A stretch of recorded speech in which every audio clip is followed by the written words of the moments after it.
Thank you, Mr. Lipinski. Bill Posey, out of Florida, is recognized for 5 minutes.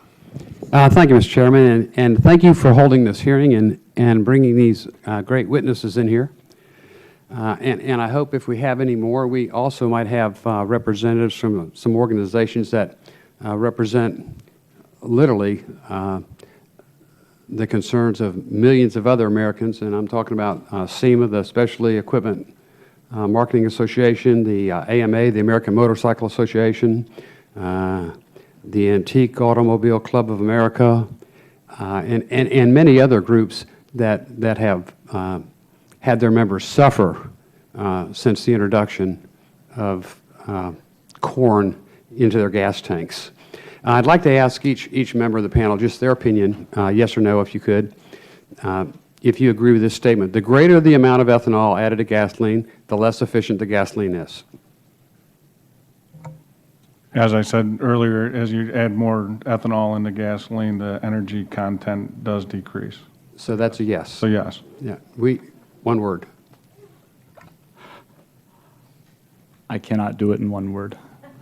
You can't. Yeah, so you. All right. That's okay. It may or may not affect fuel economy. It depends on the technology that's used to. I didn't talk about fuel economy. I talked about efficiency. Efficiency is a function of the fuel and the technology that burns yes. it. Basically, the more corn you stick in gasoline, the less efficient it is. That is not necessarily so. Okay. Next. I'm not qualified to answer that one. That's not my expertise. Mr. In the marine engines, yes. Okay. Agree with this statement, yes or no? There are more pollutants in the total life cycle of ethanol than gasoline. I'm not qualified to answer that one. There are many pollutants for the ones that affect air quality and climate change, yes. That's not my expertise. I'm not qualified to answer that question. Okay. In your testimony, Mr. Reid, you outlined the research conducted by Mercury Marine in partnership with the National Renewable Energy Lab. Can you summarize the conclusions of that research on the impact of broad use of E15? Broad use of E15 will be detrimental to our customers' engines from the standpoint of, as I showed in the pictures, long-term durability issues.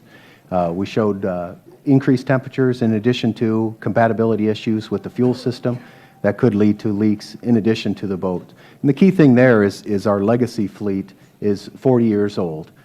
Some of those fuels were designed and developed on leaded fuel, some of those engines. So we could see that they're going to be highly challenged by going to higher ethanol blends. And destroy the seals in every carburetor. Their incompatibility, we will find those, yes. Okay. What were the impacts of E15 on durability, emissions, and run quality, bottom line? It was deteriorated. They were worse with the E15 than E0 gasoline. Okay. And what is the impact of mid-level ethanol blends on marine engine performance? Could you define mid-level?